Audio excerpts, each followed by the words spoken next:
मतदार याद्यांमध्ये एक ना अनेक पद्धतीनं घोळ करण्याचे काम हे सत्ताधारी पक्षाकडून जोरात सुरू असल्याचा आरोप राष्ट्रवादी काँग्रेस शरद पवार पक्षाचे आमदार रोहित पवार यांनी केला।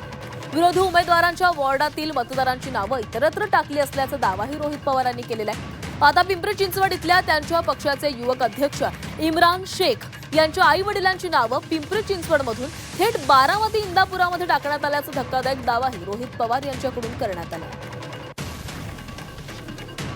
रोहित पवारांनी काय ट्विट केलेलं आहे पाहूया।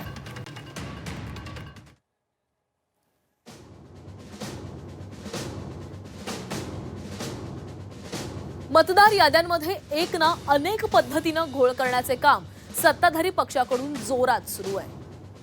आपल्या विरोधी उमेदवारांच्या वॉर्डातील मतदारांची नावं इतरत्र टाकण्यासह आपल्याला सोयीस्कर पडेल अशा पद्धतीनं वॉर्डामध्ये बोगस मतदार नोंदवले जात आहेत।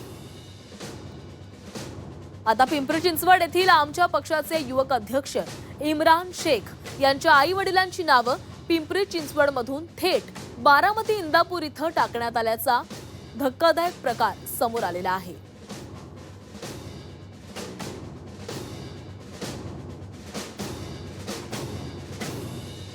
इम्रान शेख यांचे वडील युनुस शेख व आई राबिया शेख यांनी कुठल्याही प्रकारचा अर्ज केला नसताना नावं कुणाच्या दबावात आणि कुणाच्या इशाऱ्यावर ट्रान्सफर करण्यात आली।